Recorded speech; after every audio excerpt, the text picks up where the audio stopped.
Bulletin की शुरुआत करते हैं। पश्चिम बंगाल में सत्तारूढ़ टीएमसी की ओर से आज यानी कि रविवार को शहीद दिवस कार्यक्रम के लिए कोलकाता के धर्मतला में मंच को सजा दिया गया है। आपको बताते चले कि इसे पार्टी का सबसे बड़ा कार्यक्रम भी बताया जा रहा है। इस बार ममता बनर्जी के साथ मंच पर समाजवादी पार्टी के अध्यक्ष अखिलेश यादव भी शामिल। हर साल 21 जुलाई को शहीद दिवस मनाती है और कोरोना महामारी के कारण पिछले 2 सालों से यह रैली नहीं हो सकी थी।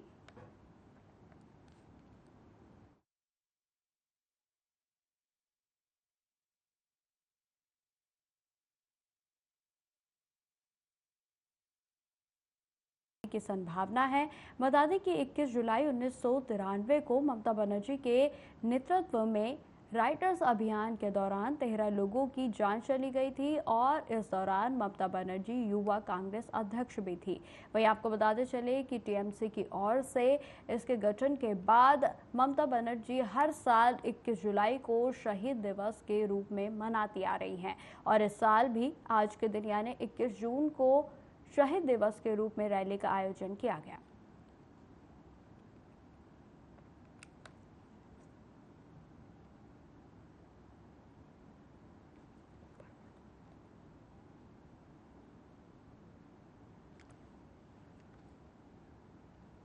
तो तस्वीरें हम आपको दिखा रहे हैं जो कि पश्चिम बंगाल के कोलकाता से हैं, जहां आज शहीद दिवस का कार्यक्रम आयोजित किया गया है। आपको बताते चले कि हर साल टीएमसी की ओर से शहीद दिवस का कार्यक्रम आयोजित किया जाता है, लेकिन पिछले जो 2 साल गए हैं उस बीच ये रैली नहीं हो पाई थी क्योंकि कोरोना के चलते इसका आयोजन नहीं किया गया था।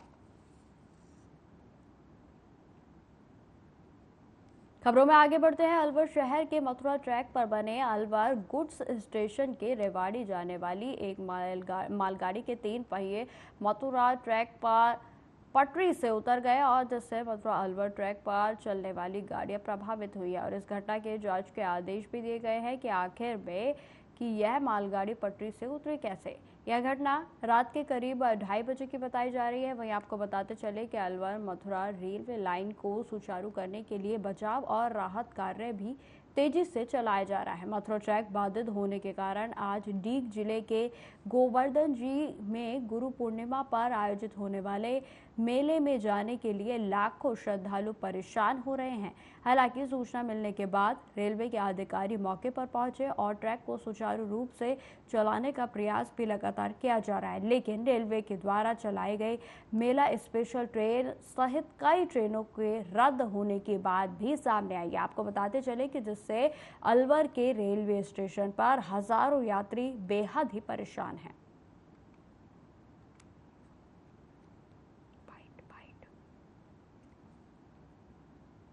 बिहार सरकार सूबे में बेहतर शिक्षा को लेकर भले ही लाख दावे कर ले, लेकिन इसकी जमीनी हकीकत कुछ और ही बयां करती है।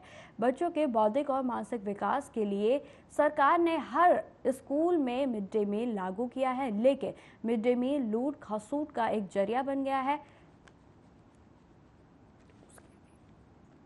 मामला पूर्वी चंपारण जिले के रक्सौल प्रखंड क्षेत्र के परसोना तप्ती पंचायत के संजय टोला उत्क्रमित मध्य विद्यालय का है, जहां पर पिछले 2 से 3 दिनों से बच्चों के खाने में मिड डे मील के रूप में पीलू को परोसा जा रहा था और जब इसकी शिकायत बच्चों ने अभिभावकों से की तो अभिभावक विद्यालय पहुंचे और जहां सच्चाई सामने आई। आपको बताते चले कि मिड डे मील के रूप में खाने में पीलू परोसा जा रहा है और इसकी शिकायत पूर्व में भी ग्रामीणों के द्वारा प्रचंड शिक्षा अधिकारी से भी की गई थी, लेकिन इसका कोई भी जो असर है वो प्रशासन पर और साथ ही साथ जो स्कूल का प्रबंधन है उस पर दिखता हुआ नहीं दे रहा था।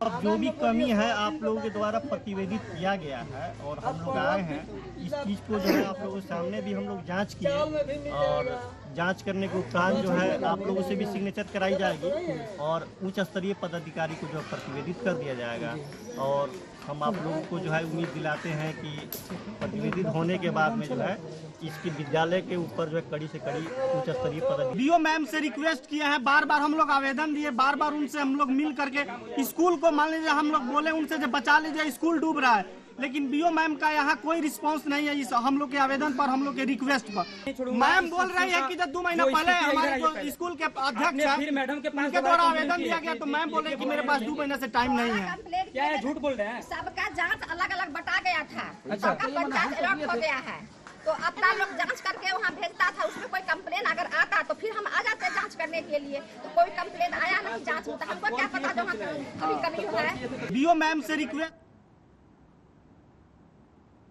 बिहार में बढ़ते अपराध को लेकर एनडीए सरकार उसे रोकने में विफल साबित होने को लेकर महागठबंधन के घटक दलों के द्वारा मुंगेर में आक्रोश मार्च निकाला गया और आक्रोश मार्च जो कि मुंगेर स्टेशन से निकलकर शहर होते हुए मुंगेर किला परिसर स्थित डीएम कार्यालय पहुंचा और जहां पर एक ज्ञापन भी सौंपा गया। आपको बताते चले कि पूरे रास्ते भर में नीतीश सरकार मुर्दाबाद के नारे लगाते हुए महागठबंधन के घटक दलों के कार्यकर्ताओं ने हाथों में अपने अपने पार्टी का झंडा लिया हुआ था।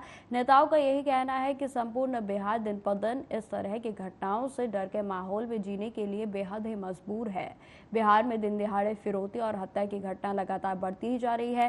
बिहार के एनडीए सरकार इन संपूर्ण घटनाओं पर मूक दर्शक बनी हुई है। हम महागठबंधन के घटक दल बिहार में जारी इन घटनाओं के लिए अपराधियों और उनके संरक्षक बनी एनडीए सरकार के इस संवेदनहीनता की निंदा करते हैं।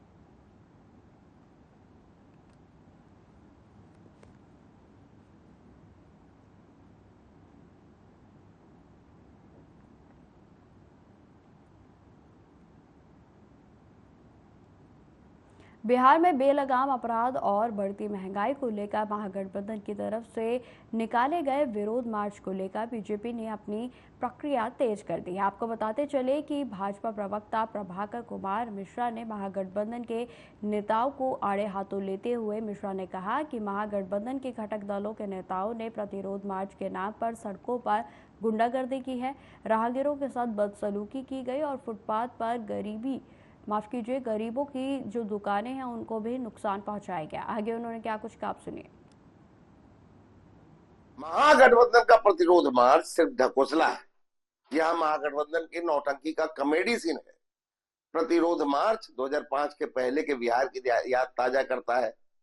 महागठबंधन का यह फैसला 900 चूहे खाकर बिल्ली चली हज को जैसा है।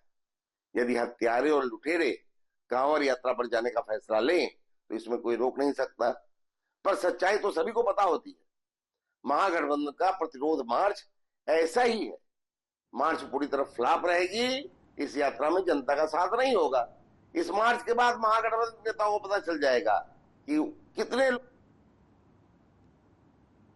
अब खबर उत्तराखंड के केदारनाथ से है, जहां पर गौरीकुंड से तकरीबन 3 किलोमीटर आगे पैदल मार्ग जो है वहां पर पहाड़ से मलबा पत्थर गिरा और जिसकी चपेट में आने से पैदल चल रहे यात्री आ गए हैं। और आपदा प्रबंधन अधिकारी ने इस बात की पुष्टि की है कि घटनास्थल पर 3 लोगों की दर्दनाक मौत हो गई है, जबकि रेस्क्यू अभियान लगातार जारी है। आपको बताते चले कि मौके पर एसडीआरएफ के साथ एनडीआरएफ के पुलिस बल जो है वो पूरे तरीके से मुस्तैद है और साथ ही रेस्क्यू ऑपरेशन लगातार जारी है।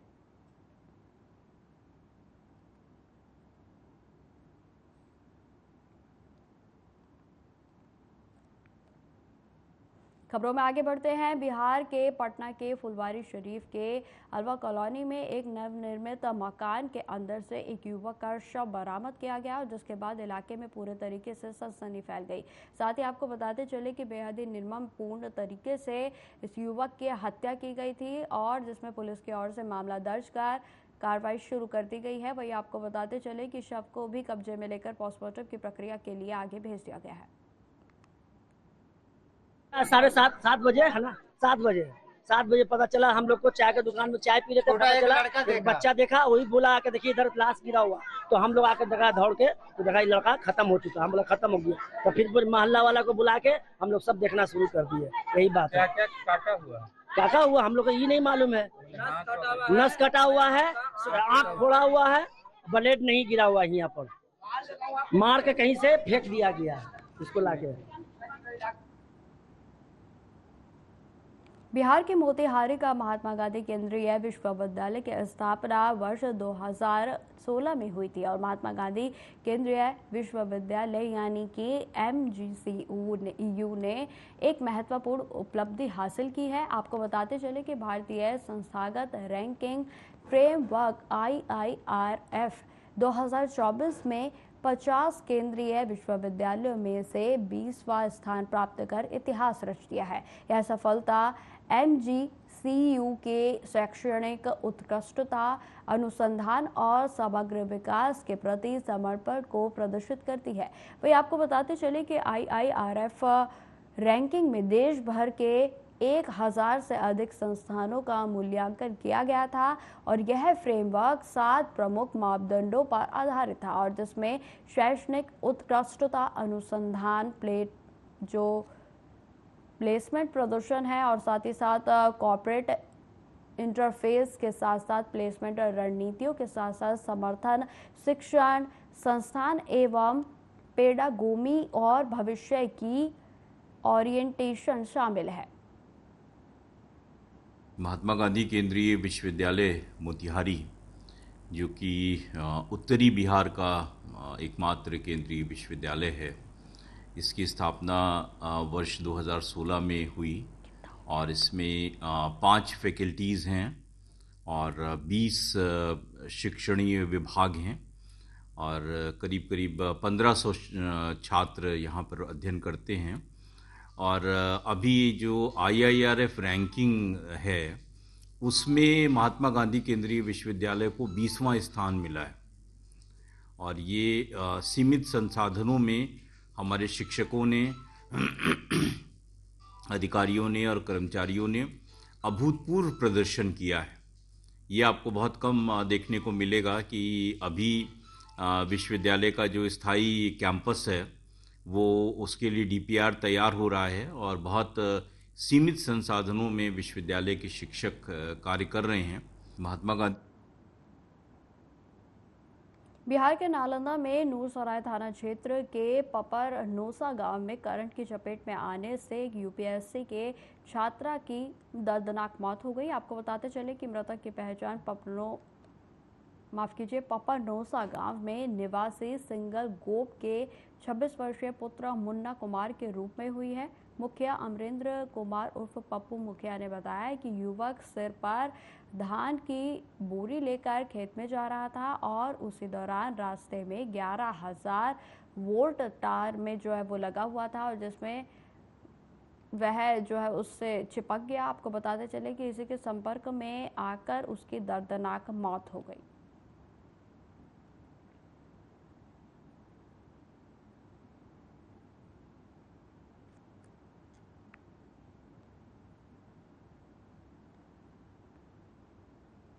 बिहार के नौबतपुर थाना क्षेत्र के जमालपुर गांव में आपसी रंजिश को लेकर एक महिला को गोली मारकर घायल कर दिया गया।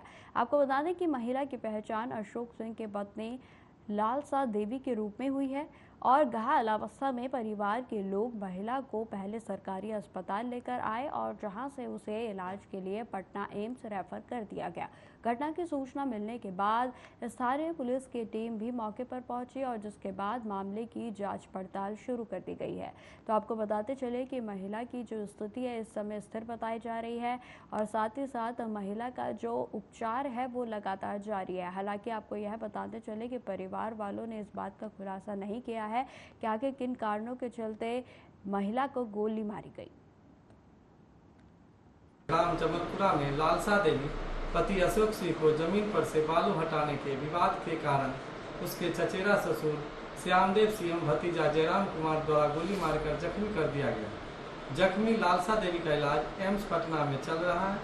FSL टीम को सूचित किया गया है। इस संबंध में अग्रिम कार्रवाई की जा रही है।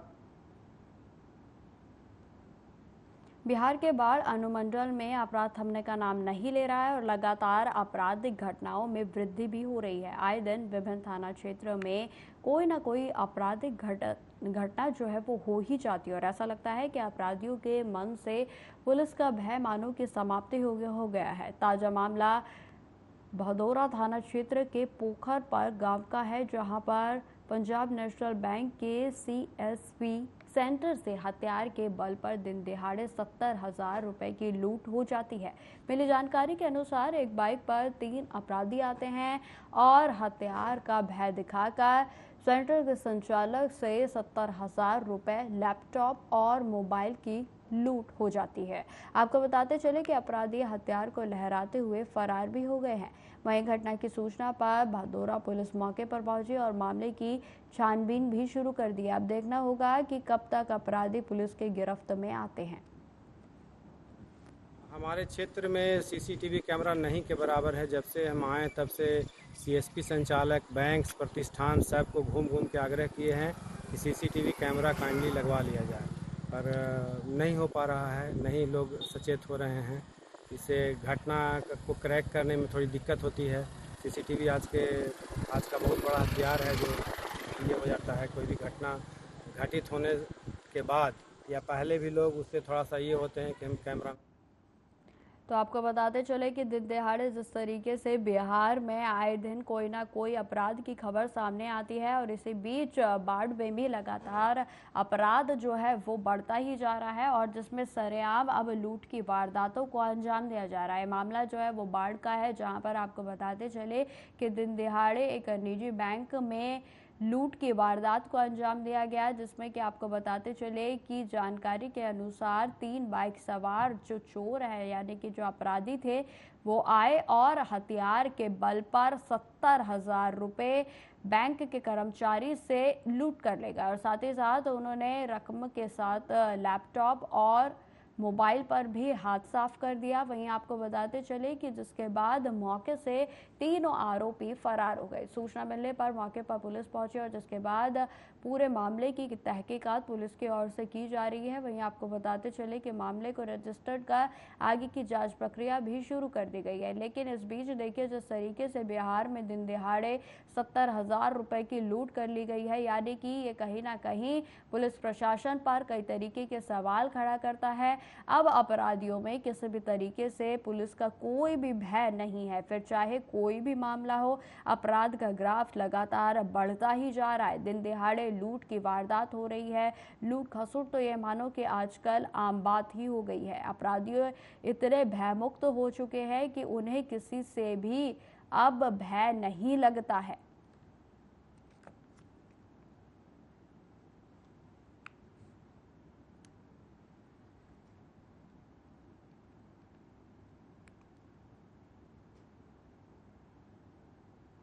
खबरों में आगे बढ़ते हैं। उत्तर प्रदेश के मुख्यमंत्री योगी आदित्यनाथ ने कहा कि मैं प्रदेश भर में देख कर आ रहा हूं कि संगठन, हर संस्थान और इस कार्यक्रम से जुड़ना चाहते हैं। सबका एक ही आह्वान है कि पेड़ लगाओ, पर्यावरण बचाओ, एक पेड़ मां के नाम।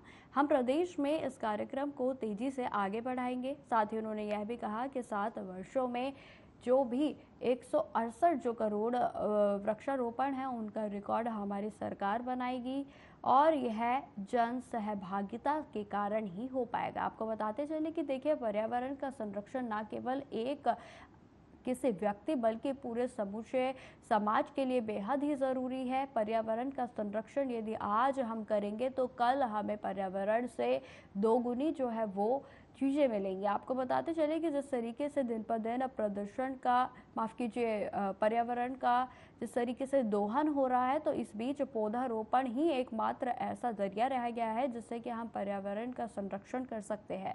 और उत्तर प्रदेश में लगातार इस मुहिम पर कार्य किया जा रहा है, जिसमें कि आपको बताते चले कि बीते 5 जून को मोदी जी के द्वारा जिस तरीके से आह्वान किया गया था कि एक पेड़ मां के नाम जरूर लगाएं, इस अभियान के अंतर्गत ही उत्तर प्रदेश में इसका आगाज किया गया है और जिसको लेकर रोजाना करोड़ों की संख्या में वृक्षारोपण किया जा रहा है। आपको बताते चले कि इस अभियान से कहीं ना कहीं अब जो है प्राकृतिक रूप से जिस तरीके से पेड़ों की संख्या बढ़ेगी तो इससे पर्यावरण का संरक्षण भी किया जाएगा। वहीं आपको बता दें कि सीएम योगी आदित्यनाथ की ओर से इस मुद्दे पर पूरे बल के साथ जो है काम किया जा रहा है। मैं प्रदेश भर में देख रहा हूं, मैं वो लखनऊ में भी देख रहा था, प्रयागराज में भी देख रहा था। हर संगठन, हर संस्था अपने स्तर पर इस पवित्र कार्यक्रम के साथ जोड़ रहा है। क्या महिला, क्या पुरुष, क्या जवान, क्या बुजुर्ग, क्या सरकारी कर्मचारी, चाहे निजी क्षेत्र में कार्य करने वाला कोई कार्मिक, हर एक व्यक्ति इस कार्यक्रम के साथ जुड़ा और कार्यक्रम के साथ जुड़ करके एक ही आह्वान सबका कि हमें पेड़ लगाना भी है और उसके माध्यम से पर्यावरण को बचाना भी है।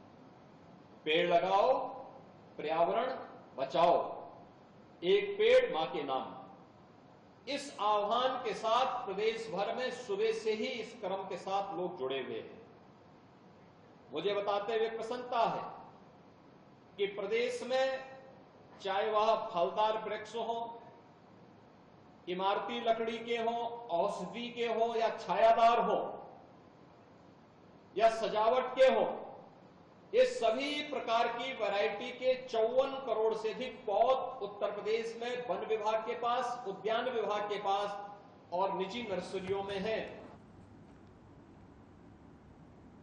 खबरों में आगे बढ़ते हैं। गुजरात में केंद्रीय मंत्री मनसुख मंडाविया की ओर से दौरा किया गया और जिसमें कि आपको बताते चले कि उनकी ओर से समीक्षा बैठक की गई और जिसमें उन्होंने तमाम तरीके के निर्देश भी जो हैं वो दिए और साथ ही साथ आपको बताते चले कि उनकी ओर से जानकारी दी गई है जिस तरीके से गुजरात में लगातार बारिश हो रही है उसको देखते हुए पोरबंदर में बाढ़ प्रभावित इलाकों का दौरा किया गया। मनसुख मंडाविया ने कहा कि पोरबंदर मेरा संसदीय क्षेत्र है। पिछले 3 दिन में भारी बारिश हुई है और जिसके कारण नदियों में बाढ़ आई है और इस क्षेत्र में जल जमाव की भी परिस्थिति बन गई है। शहर के क्षेत्र में जो शहरी क्षेत्र है वहां पर पानी भर गया है। 44 लोगों को अब तक बुलाया जा चुका है और साथ ही साथ 600 से अधिक लोगों को शेल्टर होम में रखा गया है।